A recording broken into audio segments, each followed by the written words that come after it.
والقرآن الحكيم إنك لمن المرسلين على صراط مستقيم صدق الله العظيم رب اشرح لي صدري ويسر لي أمري واحلل عقدة من لساني يفقهوا قولي সূরা ইয়াসিনের নাম শুনেছেন না আপনারা সবাই? মুখস্থ আছে না অনেকের? আমরা ছোটবেলা থেকে দেখতাম যে আমাদের দাদিরা, নানিরা, মায়েরা, খালারা ওনারা সূরা ইয়াসিন সকালবেলা পড়তেন, তাদের মুখস্থ ছিল সূরা ইয়াসিন। তো সূরা ইয়াসিন দুইটা পারায় একসাথে করে অবস্থিত, 22 এবং 23 পারা। এটা মাক্কি সূরা, ধারাক্রম অনুসারে এটা কোরআনের 36 নম্বর সূরা। এই সূরাটির আয়াত সংখ্যা মোট 83। এই সূরা অনেক ফজিলত আছে, কিন্তু ফজিলতগুলো বেশিরভাগ দুর্বল সনদের। একটা শুধু হাসান পর্যায়ের হাদিস পাওয়া যায়, বাকি সব দুর্বল। তো দুর্বল হলেও সমস্যা নাই, ফজিলতের ক্ষেত্রে দুর্বল হাদিস গ্রহণ করা যায়। কি কি আছে? এক হাদিসে সুনানে তিরমিজির বর্ণনায় রাসূল সাল্লাল্লাহু আলাইহি ওয়াসাল্লাম বলেছেন, ইন্না লিকুল্লি শাইআন কলবান ওয়া কলবুল কুরআনি ইয়াসিন। সব জিনিসের হৃদয় আছে, আর কোরআনের হৃদয়ের নাম হচ্ছে সূরা ইয়াসিন। যে ব্যক্তি একবার সূরা ইয়াসিন পড়ে, সে 10 বার পুরো কোরআন পড়ার সওয়াব পেয়ে যাবে। এটা একটা ফাজিলত। আচ্ছা, আরেক ফাজিলাতে আছে, রাসূল সাল্লাল্লাহু আলাইহি ওয়াসাল্লাম বলেছেন, ইকরাউ সূরাতা ইয়াসিন আলা মাউতাকুম। তোমাদের মুমূর্ষদের সামনে বসে সূরা ইয়াসিন পড়ো। মৃত্যু পথযাত্রী এখনই মারা যাবে, অসুস্থ হয়ে পড়ে আছে, তাদের যাতে কষ্ট কম হয়, লাঘব হয়, রাসূল সাল্লাল্লাহু আলাইহি ওয়াসাল্লাম বলেছেন সূরা ইয়াসিন তার সামনে বসে পড়ো। কেন? এটা আমি সামনে বলবো। এগুলো দাঈফ সনদের। হাসান পর্যায়ের একটা মাওকুফ হাদিস আছে, ইবনে আব্বাস রাদিয়াল্লাহু তাআলা আনহু বলতেন যে ব্যক্তি মান ক্বারা ইয়াসিন হিনা ইউসবিহু, সকালবেলা যদি কেউ সূরা ইয়াসিন পড়ে, তাহলে সারা দিনের সব কাজগুলো আল্লাহ তার জন্য সহজ করে দেয়। আবার রাতে যদি কেউ সূরা ইয়াসিন পড়ে, সারা রাতের সব কাজ তার জন্য আল্লাহ তাআলা সহজ করে দেয়। এবং ইবনু কাসির ওনার তাফসিরে মিন তাজরিবাতিহি, মানে তার এক্সপেরিয়েন্স থেকে, কোনো হাদিস দলিল না, ওনার অভিজ্ঞতা থেকে বলেছেন যে আমি যখনই কোনো বিপদে পড়েছি সূরা ইয়াসিন তেলাওয়াত করার পর আল্লাহ তাআলা ওই কাজটা আমার জন্য সহজ করে দিয়েছেন। তো এখন সূরা ইয়াসিন বেশি বেশি তেলাওয়াত করবেন তো নাকি? মাশাআল্লাহ, ঠিক আছে। মাক্কি সূরাগুলোর মূল প্রতিপাদ্য বিষয় হচ্ছে তাওহীদ, রিসালাত, আখিরাত। মাক্কি সূরাগুলো সাধারণত তাওহীদ, রিসালাত এবং আখিরাত নিয়ে কথা বলে। সূরা ইয়াসিনও তার ব্যতিক্রম নয়। এই সূরারও মূল কথা তাওহীদ, রিসালাত এবং আখিরাত। বিশেষ করে পুনরুত্থান, পুনরুজ্জীবন, the concept of resurrection, life after death. মৃত্যুর পরে যে আবার আমরা জাগবো ঘুম থেকে, আবার জীবন হবে, আবার বিচার হবে, এটা বিশ্বাস হয় আপনাদের? হ্যাঁ, মক্কার লোকদের বিশ্বাস হতো না। তারা অবাক হয়ে শুনতো রাসূল সাল্লাল্লাহু আলাইহি ওয়াসাল্লামের কাছ থেকে যে বলে কি, আমরা মরে যাব, পচে যাব, গলে যাব, জীর্ণ শীর্ণ হয়ে যাব, আমাদের হাড্ডি খুঁজে পাওয়া যাবে না, অস্তিত্ব পাওয়া যাবে না, আবার আমরা নাকি জীবিত হব, আবার নাকি উঠবো, আবার বিচার, আবার কি কি বলে মুহাম্মদ। তারা মিলাতেই পারতো না এটা। তো এই জন্য তাদের কাছে দ্য কনসেপ্ট অফ আখিরা, life after death, specially the concept of রেসারেকশনটাকে ক্লিয়ার করার জন্য আল্লাহ তাআলা এই সূরাটা নাযিল করেছেন। তাহলে এই সূরার সেন্ট্রাল থিম, মূল প্রতিপাদ্য বিষয় হচ্ছে পুনরুজ্জীবন বা পুনরুত্থান, মানে আবার যে আমরা পুনরায় উঠবো। বিশ্বাস হয় আপনাদের? হ্যাঁ, এটা কিন্তু মহাসত্য, বিশ্বাস রাখতে হবে আমাদের যে না, মরে গেলে সাময়িক দেখা যায় পচে যায়, কিন্তু আবার আমরা উঠবো। এবং এজন্যই মুমূর্ষ ব্যক্তির সামনে সূরা ইয়াসিন পড়তে বলা হয়েছে। আপনি যখন সূরা ইয়াসিন পড়বেন, তার সামনে কাইন্ড অফ আপনি তাকে বোঝাতে যাচ্ছেন যে আপনি প্রকৃতপক্ষে মারা যাচ্ছেন না, এটা আপনার জীবনের পূর্ণ সমাপ্তি নয়, বরং এটা এই নশ্বর দুনিয়া থেকে আপনার অস্তিত্বের সাময়িক একটা বিদায়।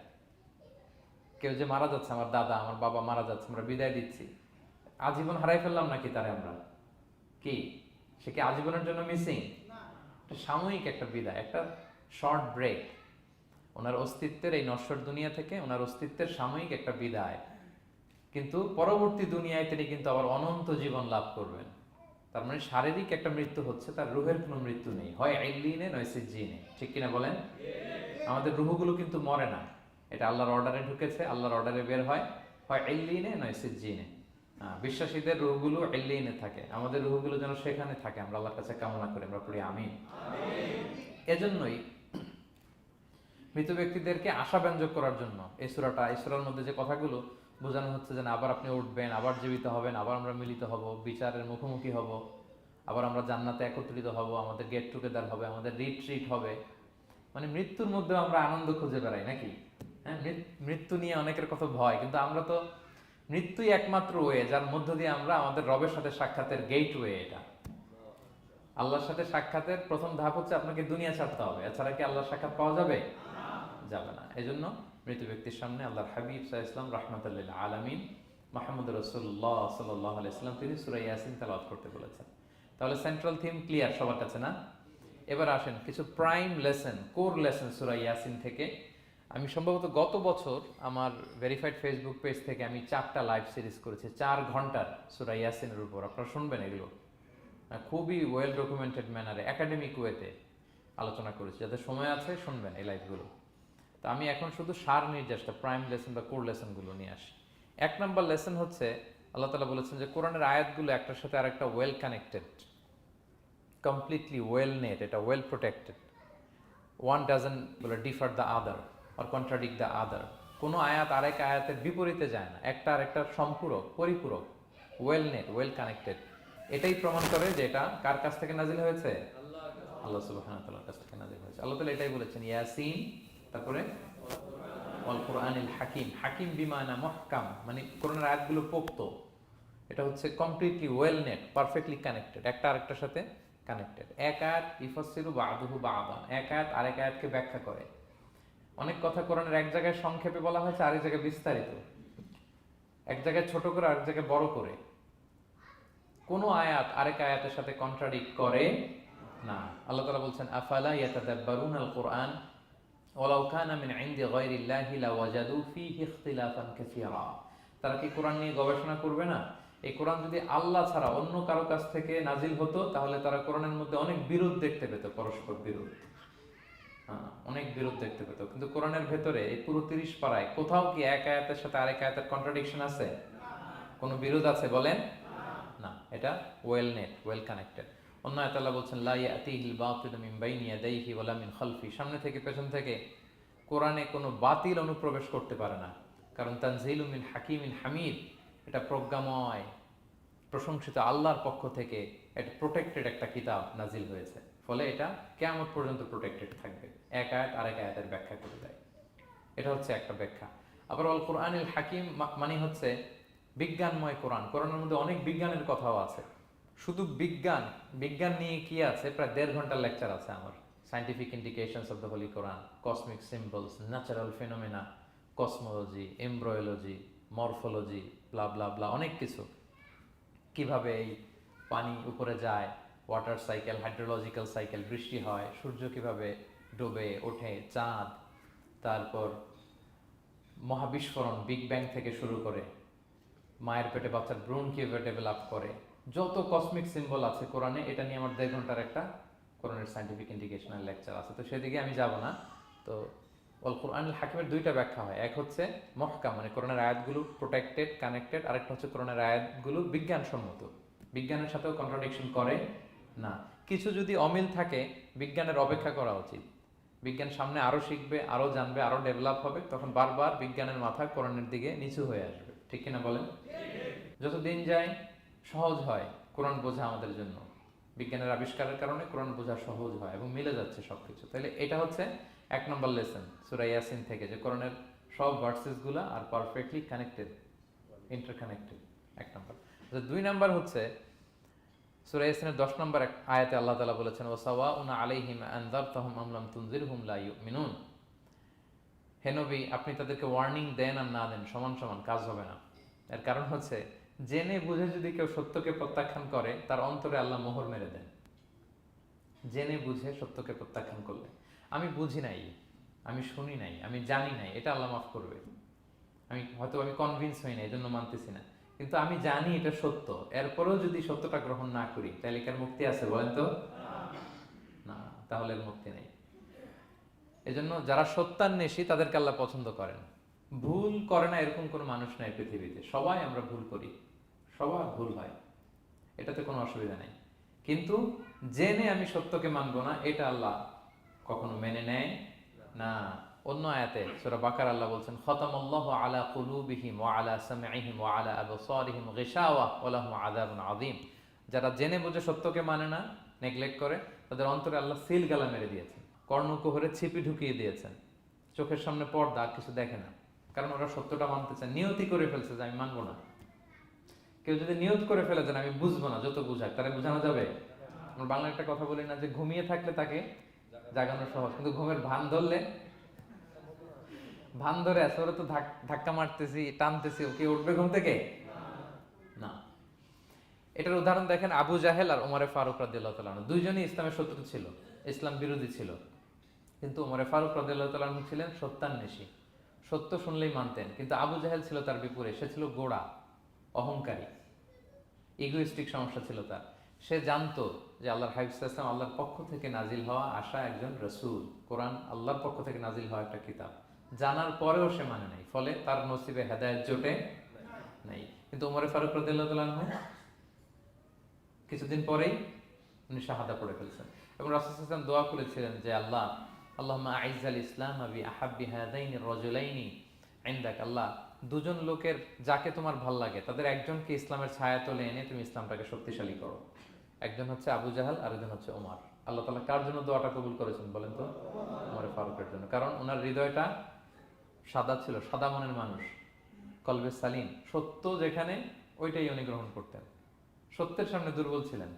আর আবু জাহেল জেনে বুঝে সত্যকে প্রত্যাখ্যান করেছেন। সো 2 নাম্বার শিক্ষাটা আমরা যেটা পেলাম, যে জেনে বুঝে সত্য প্রত্যাখ্যান করলে আল্লাহ তার জন্য হেদায়েত বরাদ্দ রাখেন না। এজন্য আমরা আমাদের বাকি জীবনটুকু আমরা এই মেন্টালিটি, মাইন্ডসেট যেন আমাদের থাকে যে সত্য দেখলেই আমরা মানবো, যেখানেই সত্য ওইটাই আমি গ্রহণ করবো। কি বলেন? এটা যদি আমার বিরুদ্ধে যায়, আমার দলের বিরুদ্ধে গেলে, বাবার বিরুদ্ধে গেলে, মানতেই হবে আমাকে। সত্য যেখানে আছে ওখানেই আমাদেরকে ছুটে যেতে হবে। দুটো চলে গেল। 3 নাম্বার হচ্ছে, আমরা পৃথিবীতে যা করি আমরা অনেক সময় মনে করি যে দরজা বন্ধ করে দিলে, সুইচটা অফ করে দিলে আর বুঝি কেউ দেখে না। তা আসলে আমরা আসমানি বিশেষ নজরদারির ভেতরে আছি, এটা আমরা ভুলে যাই। যে সবার চোখ ফাঁকি দেয়া গেল, একজনের চোখ ফাঁকি দেয়া যায় না। তিনি কে বলেন তো? লা তুদরিকুল আবসার ওয়া হুয়া ইউদরিকুল আবসার ওয়া হুয়াল লাতীফুল খাবীর। কেউ তারা দেখে না কিন্তু তিনি সবাইকে দেখে। কোন চোখ তাকে দেখে না কিন্তু তিনি সব চোখগুলোকে দেখে। তাহলে 3 নম্বর লেসন হচ্ছে, everything is recorded in a well documented man. আমরা যা বলি, যা করি, যা লিখি, সবকিছু রেকর্ডেড, রেকর্ড করা হচ্ছে। কিন্তু সেদিন আপনি দেখবেন, ভালো করলেও দেখবেন, খারাপ করলেও আপনি দেখবেন। তার মানে সবকিছু লিপিবদ্ধ হচ্ছে, সংরক্ষিত হচ্ছে। এটা আল্লাহ কোথায় বলেছেন? সূরা ইয়াসিনের 12 নম্বর আয়াত। আল্লাহ বলেন, নাকতুবু মা কদ্দামু ওয়া আসারহুম, তারা যা আমল করেছে আমি লিখে রাখি। ওয়া আসারহুম, এবং যা তারা দুনিয়ার জন্য রেখে গিয়েছে তাও লিখে রাখি। মানে এনি অ্যাকশন দে লেফট বিহাইন্ড, এনি ইফেক্ট দে লেফট বিহাইন্ড। এটা সাদাকায়ে জারিয়া বা গুনায়ে জারিয়া। সাদাকায়ে জারিয়া হচ্ছে আপনি একটা ভালো কাজ করছেন, ধরেন যে দ্বীনি জ্ঞান শিক্ষা দিচ্ছেন। আমি সূরা ফাতিহা শিক্ষা দিলাম আপনাদেরকে, তো আপনারা এটা দিয়ে আজীবন নামাজ পড়তেছেন, আপনার সওয়াব তো আপনি পাবেনই, কিন্তু ওই যে আমি শিক্ষা দিলাম একটা পার্সেন্টেজ সওয়াব আজীবন আমার আমল নামে আসবে। শুধু তাই না, আপনি যে আবার আরেকজনকে সূরা ফাতিহা শিক্ষা দিবেন, সে তার পরবর্তী নেক্সট জেনারেশনকে সূরা ফাতিহা, এইভাবে কিয়ামত পর্যন্ত এই চেইন ধরে সূরা ফাতিহা যত লোক শিখবে তারা তাদের সওয়াব ঠিকই পাবে, কিন্তু তার একটা পার্সেন্টেজ সওয়াব আল্লাহ তাআলা আমার আমল নামায় দিয়ে দিবে। এটাকে বলে আসার। ওয়া নাকতুবু মা কদ্দামু, নিজে যে আমল করলাম আল্লাহ বলে এটাও লিখে রাখছি। ওয়া আসারহুম, any effect you left behind in this দুনিয়া, যেটা আপনি রেখে গেছেন এটাও আল্লাহ লিখে রাখবে।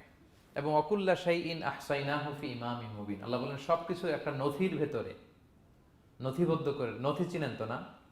ডায়েরি, তারপর আমাদের বাংলাদেশে তো যে আগে হাল খাতা করতো না, টালি খাতা বিশাল বড় বড়, এখন আছে কিনা, বিশেষ করে মুদির দোকানে দেখা যায় বড় মোটা মোটা ধপাস করে সে টেবিলের উপর ফেলে, তারপর আপনার নাম দেখে বের করে আপনার কত বাকি, কত দিতে হবে। এই যে টালি খাতা, হ্যাঁ, এই নথি করে রাখছে আল্লাহ তাআলা আমাদের সবকিছু যা করলাম, যেটার ইফেক্ট দুনিয়াতে আমি রেখে গেলাম। এবং অন্য আয়াতে আল্লাহ তাআলা বলছেন, মা ইয়ালফিযু মিন কওলিন ইল্লা লাদাইহি রাকীবুন আতীদ, আমি মুখ দিয়ে যা উচ্চারণ করি সব আল্লাহ তাআলা একজন পর্যবেক্ষক ফেরেশতার মাধ্যমে তুলে রাখেন, সব আপনি দেখতে পাবেন। শুধু তাই না, এখানে একটা স্পেশাল লকেট রেখেছেন আল্লাহ। আল্লাহ বলেন, ওয়াকুল্লা ইনসানিন আলজামনাহু তায়রাহু ফি উনুকিহি ওয়া নুখরিজু লাহু ইয়াওমাল কিয়ামাতি কিতাবান ইয়ালকাহু মানশুরা। প্রত্যেকের গ্রীবালগ্নে আমি একটা স্পেশাল সিম কার্ডের মতো রেখেছি, যা বলো এখানে রেকর্ড হয়ে আছে, কিয়ামতের দিন আমি সব বের করে দিব। তাহলে পালানোর জায়গা আছে? That means we are under surveillance, হ্যাঁ, 24/7 আল্লাহ তাআলা মনিটর করছেন। এবং এই বিশেষ আসমানি নজরদারি থেকে আমরা কেউই মুক্ত না। তাইলে লাইট বন্ধ করে দিলেন, দরজা আটকায় দিলেন, কেউ দেখে না, না? কেউ যেটা দেখে না সেটা দেখেন কে? আচ্ছা, 3টা জেনে গেলেন। 4 নম্বরে হচ্ছে, পৃথিবীতে সব নবীরা এক মিশন এবং ভিশন নিয়ে এসেছে। সব নবীরা লা ইলাহার দাওয়াত দিয়েছে, তাই না?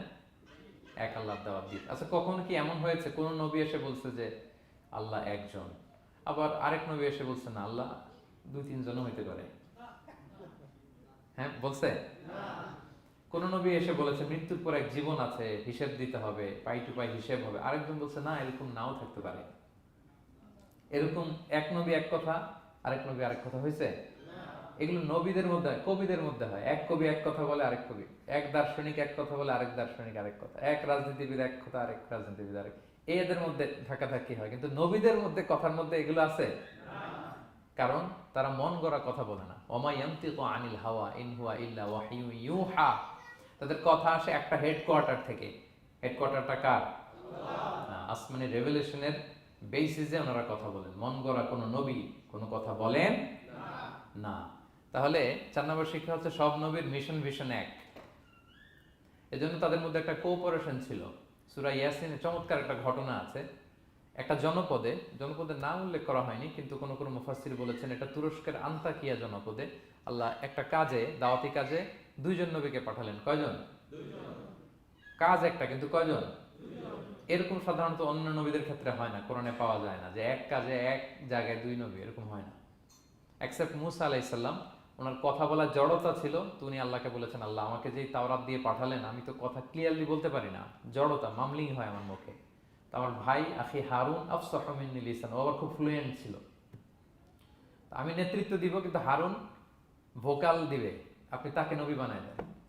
মুসা আলাইহিস সালামের দোয়ার বদলতে আল্লাহ হারুন আলাইহিস সালামকে নবী বানাই দিয়েছিলেন। 2 ভাই মিলে ফেরাউনের কাছে দাওয়াতি কাজ করেছে। কিন্তু এছাড়া আর এরকম দেখা যায় না যে এক এলাকায় এক কাজে 2 জন নবী, না। এইখানে দেখা গিয়েছে আন্তাকিয়া জনপদে আল্লাহ এক মিশনে কয়জন নবী পাঠিয়েছেন? 2 জন। আচ্ছা, কিছুদিন পরে আরো একজন, তাহলে হইলো কয়জন? 3 জন। এক কাজে এক জনপদে এক এলাকায় মোট 3 জন নবী, কিন্তু এদের মধ্যে কোনো মারামারি নেই। আমাদের দায়ীদের অবস্থা দেখেন তো বাংলাদেশে, মাশাআল্লাহ। আমাদের প্রত্যেক দায়ীদের একই মিশন না? একই মিশন, একই ভিশন, একই লক্ষ্য, একই ডেস্টিনেশন, কিন্তু কত বিভেদ, কত বিরোধ দেখেন। আল্লাহ তাআলা সূরা ইয়াসিনের 14 নম্বর আয়াতে বলছেন ইদ আরসালনা ইলাইহিম মুসনাইন, প্রথম 2 জন নবী পাঠালাম একটা মিশনে, ফাআজ্জাজনা বিসালিস, এবং তৃতীয় জন দিয়ে আরো এদেরকে মজবুত করলাম। ফাকালু ইন্না ইলাইকুম মুরসালুন, তারা যে 3 জন একই কথা বলল যে আমরা রাসূল হয়ে এসেছি। তাহলে দেখেন নবীদের মধ্যে পারস্পরিক শ্রদ্ধাবোধ ছিল। বড় নবী ছোট নবী, প্রধান বক্তা দ্বিতীয় বক্তা তৃতীয়, এগুলো ছিল না। এই 3 নবীর মধ্যে প্রধান নবী দ্বিতীয় নবী তৃতীয় নবী আছে নাকি? না। 3 জন একই মিশনে একই ভিশনে কোঅপারেশনে তারা এগিয়ে গিয়েছে। তো দেখেন আমরা যারা কোরআনের দায়ী, আমরা তো নবীদের কাজটাই করি, ফলে আমাদের মধ্যে এই কোঅপারেশন থাকতে হবে, এই রেসপেক্ট থাকতে হবে। আমি ব্যক্তিগতভাবে খুবই লজ্জিত যে আমাদের এই দাওয়া অঙ্গনটাকে আমরা কলুষিত করে ফেলেছি। আমরা অন্য আলেমকে, অন্য দায়ীকে তুচ্ছ করা, তাচ্ছিল্য করা, ছোট করা, হেয় করা, তাকে বাতিল করা, নাকচ করা, এরকম আমরা করে থাকি। আমি একাই ইসলামের মুখপাত্র, আমি যা বলবো এটাই, এটা ঠিকাদারি আমার কাছে, এরকম একটা মেন্টালিটি আছে না? এটা নবীদের মাইন্ডসেট এরকম ছিল না। ওনারা কোঅপারেশনে, কোলাবোরেশনে কাজ করতেন, পার্টনারশিপে, একে অপরের প্রতি রেসপেক্ট ছিল। কোন নবী আরেক নবী বিসৎকার করে নাই, কিন্তু আমরা এক দায়ী আরেক দায়ীকে কাফের বলতেও তো আমরা দ্বিধাবোধ করি না, কি বলেন? আল্লাহ তাআলা আমাদেরকে বোঝার তৌফিক দান করুন। 5 নাম্বার, নবীদের কাজ হচ্ছে আল বালাগুল মুবিন, ক্লিয়ার কমিউনিকেশন, শুধু পৌঁছে দেয়া, বাণীবাহকের কাজ করা। আল্লাহ তাআলা বলছেন ওমা আলাইনা ইল্লাল বালাগুল মুবিন। ওই 3 জন নবী যখন বুঝালেন, তারা এলাকাবাসী মানে না, রিজেক্ট করলো, কিন্তু তারা বললো যে আমাদের কাজ হচ্ছে পৌঁছে দেওয়া, মানবা কি মানবো না এটা তোমাদের কাজ। আমাদের কাজ কি? আল বালাগুল মুবিন, কোরআনিক টার্মিনোলজি, মানে হচ্ছে ক্লিয়ার কমিউনিকেশন, আমাদের কাজ পৌঁছে দেওয়া, এর বেশি কিছু না।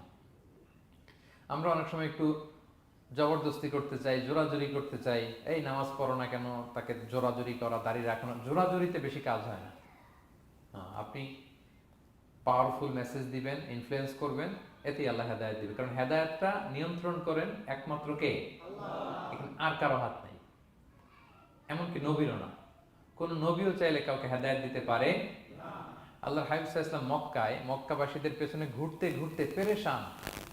উনি তো রহমতের নবী, উনি ভাবতেছিলেন হায়রে একটু যদি আমার কথা মানতো তাইলেই তো জাহান্নাম থেকে বেঁচে যায়, আর একটু দাওয়াত দেই, সকালে দেই, দুপুরে দেই, বিকেলে দেই, রাতে দেই। তাদের পিছনে ঘুরতে ঘুরতে রাসূল সাল্লাল্লাহু আলাইহি ওয়াসাল্লাম পেরেশান হয়ে যেতেন।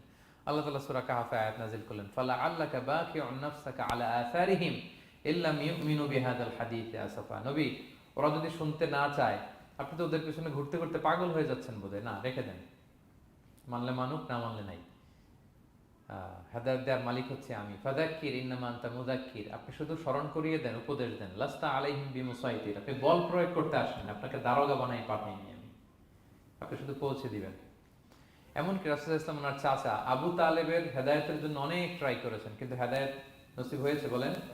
কারণ ইন্নাকা লা তাহদি মান আহবাবতা ওয়ালাকিন্নাল্লাহ ইয়াহদি মান ইয়াশা। নবী, আপনি যাকে চান তাকে হেদায়েত দিতে পারবেন না। তাহলে আমাদের যারা দাঈ, আমাদের কাজ কি? পৌঁছে দেওয়া। বলেন তো, কাজ কি? নাকি বল প্রয়োগ করা, জোরাজুরি করা? মাশাআল্লাহ। 7 নাম্বার লেসন হচ্ছে, এই পৃথিবীর সবকিছু আইন মানে কার? বলেন তো, আল্লাহর। ইচ্ছায় অনিচ্ছায় সবকিছু আল্লাহর আইন মানে, আমরা ছাড়া শুধু। আকাশ, জমিন, বাতাস, বৃষ্টি, মেঘমালা, পাহাড়, সাগর, নদী, সূর্য, চন্দ্র, সব আইন মানে কার? আল্লাহর আইন মানে। সে কথা আল্লাহ বলছেন, ওয়াশ-শামসু তাজরি লিমুস্তাকাররিল লাহা, আমি সূর্যের জন্য একটা গতিপথ দিয়েছি, কক্ষপথ, অক্ষপথ, সে ওইদিকেই ঘুরে, ওরা ঘুরতে বলছে ও ঘুরে, এর কোনো ব্যত্যয় নাই। যালিকা তাকদীরুল আজিজিল আলিম, এটা আমি আল্লাহ ফিক্স করে দিয়েছি। ওয়াল কামারা কাদ্দারনাহু মানাজিলা হাত্তা আদা কাল উরজুনিল কদিম, আর চাঁদকে আমি 30টা মঞ্জিল দিয়েছি। দেখবেন চাঁদ কিন্তু এক জায়গায় উদিত হয় না, 30 দিনে 30 জায়গায়, পুরো মাস ব্যাপী এদিক থেকে ওদিকে শুধু ঘুরে। এটা আল্লাহ ফিক্স করে দিয়েছে, এটা ওর বিধান। আমাদের জন্য কোরআন বিধান হিসেবে দিয়েছে, আমরা মানি না, কিন্তু প্রত্যেক প্রাণীর জন্য, সৃষ্টির জন্য যে বিধান আল্লাহ ফিক্স করেছেন, ওরা ওইটাই মানে, এর একটু একচুল পরিমাণ ডান ব্যয় করে না। সুবহানাল্লাহ, সুবহানাল্লাহ। সো জগতের সবকিছু আল্লাহর দেয়া বিধান মেনে চলে, কারণ গোটা জগৎটাই তো তার। গোটা জগৎটা কার বলেন? ফলে আইনও চলবে তার। আমরা যেন আল্লাহর সবগুলো আইন মেনে চলি। 8 নাম্বার হচ্ছে, এই যে আমরা জান্নাতের কথা শুনি, কিয়ামতের কথা শুনি, আখিরাতের কথা শুনি, একদিন আমরা এটা চাক্ষুষ দেখতে পাবো, তখন আমাদের এই বিশ্বাসটা আরো প্রগাঢ় হবে। মৃত্যুর পরে যে আমাদের লম্বা ঘুম, এই আমাদের নিদ্রা ভঙ্গ যেদিন হবে, সেদিন আমরা সব দেখতে পাবো, চাক্ষুষ কিয়ামতের সবকিছু। সেটা আল্লাহ তাআলা বলছেন, নুফিখা ফিস সূরি ফাইদাহুম মিনাল আজদাসি ইলা রাব্বিহিম ইয়ানসিলুন, ইসরাফিলের সিংহার ফুৎকারে সেদিন সব মানুষ জেগে উঠবে। আপনারা ইসরাফিল আলাইহিস সালামের নাম শুনেছেন? কে উনি? একজন ফেরেশতা। উনি বড় একটা সিংহায় ফুৎকার দিবেন।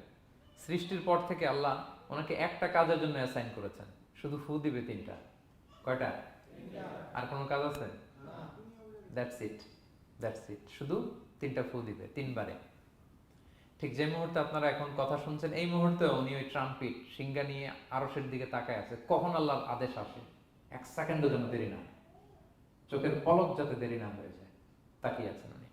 ফুৎকার দিবে তো কবর থেকে মানুষগুলো উঠবে। মিনহা খালাকনাকুম ওয়া ফিহা নুঈদুকুম ওয়া মিনহা নুখরিজুকুম তারাতান উখরা, এই কথাই আল্লাহ এই সূরাতে বলেছেন। তো মানুষ যখন উঠবে, কারো ঘুম হবে 50 বছর, কারো 500 বছর, কারো 5000 বছর, কারো 5 লক্ষ বছর।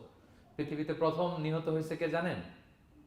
হাবিল, আদম আলাইহিস সালামের ছেলে হাবিল পৃথিবীর প্রথম মারা গেছে। সে, তার ঘুমটা কত লম্বা বলেন তো?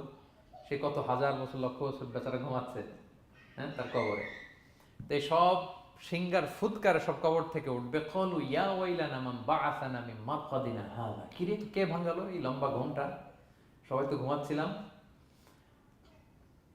হাযা মা ওয়া'দার রহমান, ফেরেশতারা বলবে এইটাই সেই দিন যেটা বিশ্বাস করো না এই দুনিয়াতে। ওয়াজ নসিহত হইলে তো তোমরা মানতা না, বলতা এগুলো কিছু নাই। আজকে সেই দিন। সাদাকাল মুরসালুন, রাসূলরা সত্যই বলেছেন। ওই দিন মানুষ চাক্ষুষ কিয়ামতকে অবলোকন করবে। 9 নম্বর শিক্ষা হচ্ছে, তখন আল্লাহ তাআলা বিচার প্রতিষ্ঠিত করবেন। ওই বিচারে আল্লাহ কাউকে ঠকাবেন না। বলেন তো, আল্লাহর বিচারে কোনো পার্সিয়ালিটি আছে? কোনো ঘুষ দেওয়ার সিস্টেম? স্বজনপ্রীতি আছে না? এই কথা আল্লাহ বলেছেন সূরা ইয়াসিনের 54 নম্বর আয়াতে, ফাল ইয়াউমা লা তুযলামু নাফসুন শাই, কোনো জুলুম হবে না। ওয়া তুজজাউনা ইল্লা মা কুনতুম তা'মালুন, যে যা করেছো ওইটারই প্রতিদান পাবে।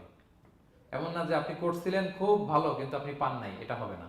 যার যে রিওয়ার্ড পাওয়ার কথা ওইটাই পাবেন, কারণ আল্লাহ জুলুম করেন না। ওমা আনা বিযাল্লামিন লিল আবিদ, আল্লাহ বলে আমি আমার বান্দার প্রতি বিন্দু পরিমাণ জুলুম করি না।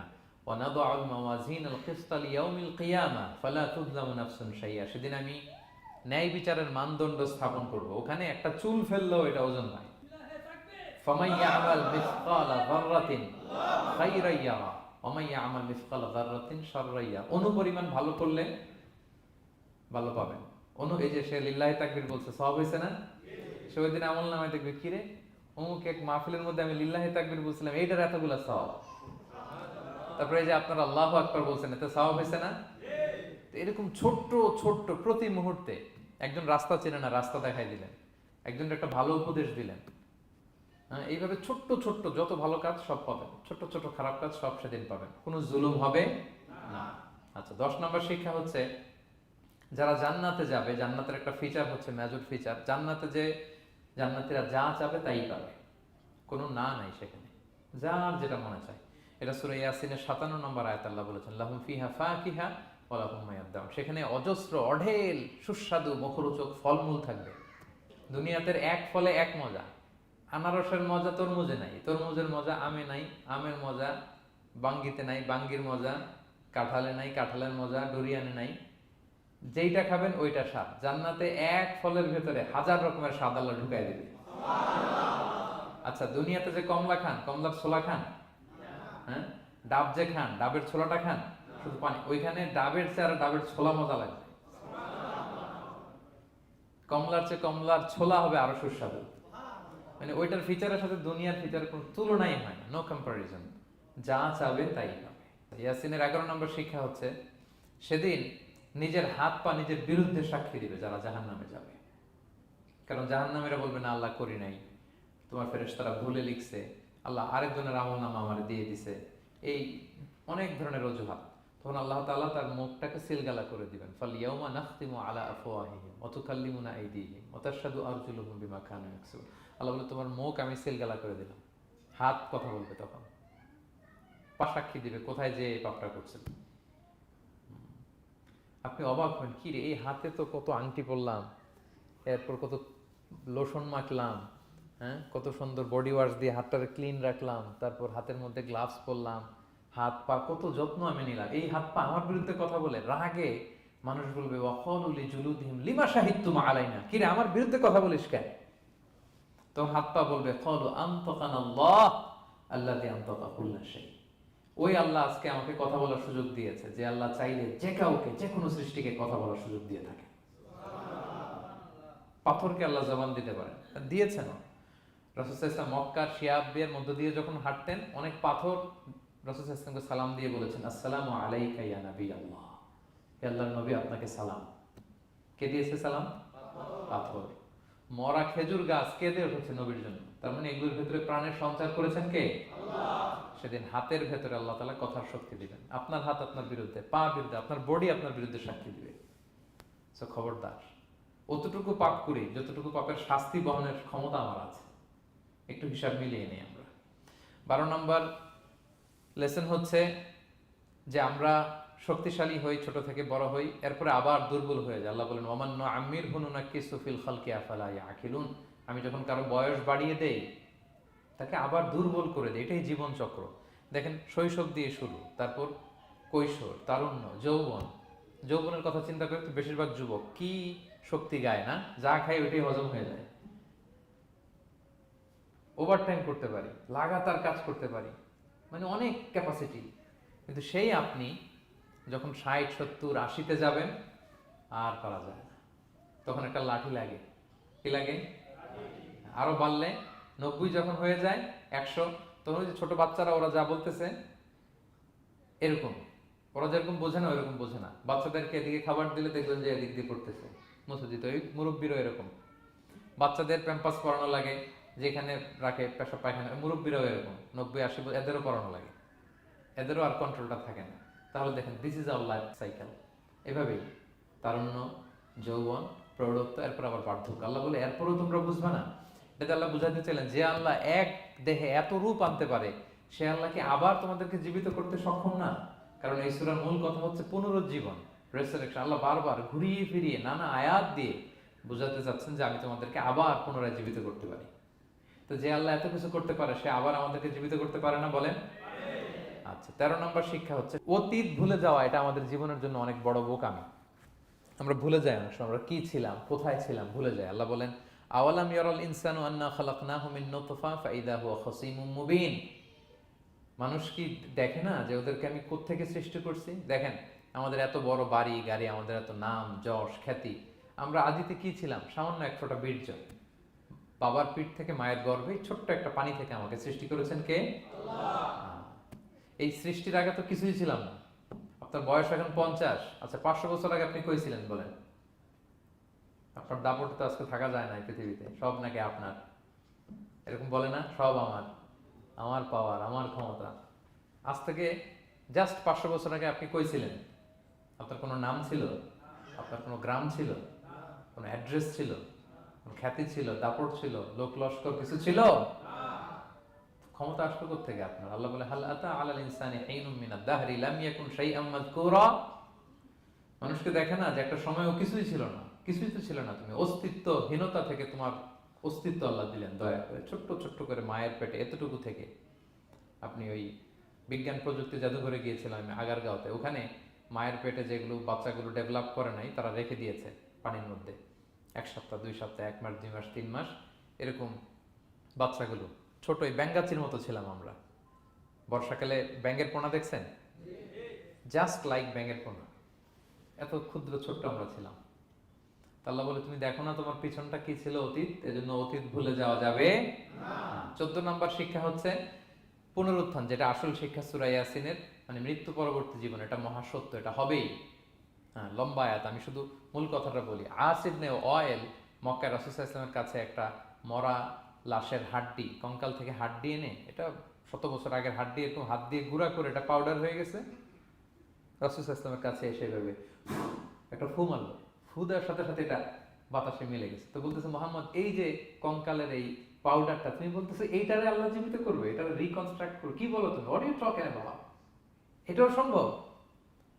আল্লাহ এই কথাটা সূরা ইয়াসিনে তুলে ধরলেন যে দারাবা লানা মাসালান ওয়া নাসিয়া খালকা ক্বালা মান ইউহিল ইযামা ওয়া হিয়া রামীম। এটারে কে আবার জীবিত করবে? এটা তো জীর্ণ শীর্ণ ধুলা বালু পাউডার হয়ে গিয়েছে।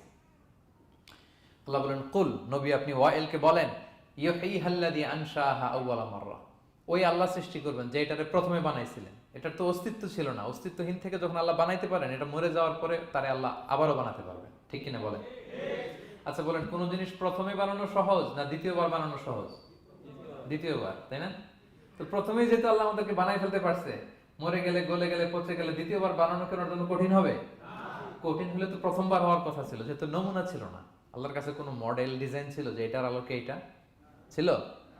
তো সেই আল্লাহ যখন আমাদেরকে বানাই ফেলতে পারছেন প্রথমবার, দ্বিতীয়বার কি তার জন্য কঠিন না সহজ? তখন বিষ্ণু ইসলাম বললেন যে এই পাউডার, তুমি যে কঙ্কালের হাড্ডি ফু দিয়ে বললা, এটাকে আল্লাহ জীবিত করবেন, অনুরূপভাবে তোমাকেও জীবিত করবেন এবং তোমাকে জাহান্নামে নিক্ষেপ করবেন। আল্লাহ জাহান্নাম থেকে আমাদেরকে হেফাজত করুন। সহিহ মুসলিমের হাদিস আল্লাহর হাবিব সাল্লাল্লাহু আলাইহি ওয়াসাল্লাম বলেন, ইন্না ফিল ইনসানি আযমান, মানুষের দেহে একটা হাড্ডি কণিকা আছে, লা তাকুলুল আরদু আবাদা, এই হাড্ডি কণিকা জমিন কখনো খেতে পারে না। মানে আমাদেরকে কবর দিয়ে দিলে তো মাটি পুরো লাশটা খেয়ে ফেলে, 50-100 বছর পরে আর কিছুই থাকে না, আসলে আমাদের হাড় গোড়ও থাকে না, ওইটাও পাউডার হয়ে যায়, পোকামাকড় খেয়ে ভ্যানিশ। কিন্তু একটা জিনিস ছাড়া, আমাদের এই যে শির দ্বারা ব্যাকবোন, আমাদের স্পাইনাল কর্ডের একেবারে নিচে ট্রায়াঙ্গেল ছোট্ট একটা হাড্ডি কণিকা আছে, ত্রিভুজ আকৃতির, এটাকে ডাক্তারি ভাষায় বলে কক্সিক্স টেইল বোন, পুচ্ছাস্তি বলে। এই ছোট্ট কণা, এইটা নষ্ট হয় না। আল্লাহ বলে এইটাকে বেইস ধরে আমি কিয়ামতের দিন তোমাদের সবাইকে আবার জীবিত করব। হিন্দুরা যে শ্মশানে লাশ পোড়ায়, সব পুড়ে যায়, কক্সিক্স পুড়ে নাই, ছোট্ট কক্সিক্স কোথা হয় জানেন?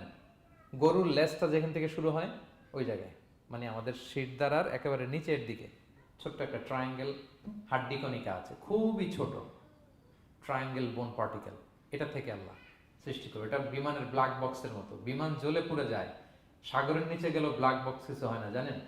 যে MH কত 370, ওই যে ডুবলো, যে ভারত মহাসাগরের নিচ থেকে 3 দিন সিগন্যাল দিচ্ছিল ব্ল্যাক বক্স, এরপর এটার ব্যাটারিও নাই, আর দিতেও পারে নাই, দেখেন সব ধ্বংস হয়ে যায়। ব্ল্যাক বক্স থেকে বিমানের সর্বশেষ কি হয়েছিল ইনফরমেশন গুলো পাওয়া যায়, ওইটা নষ্ট হয় না সাধারণত বিমানের। এই আল্লাহ তাআলা এই ব্ল্যাক বক্স দিয়ে দিয়েছেন আমাদের পেছনে, আজবুল জানাব, এখান থেকে আল্লাহ তাআলা সেদিন আমাদেরকে রিকনস্ট্রাক্ট করবেন।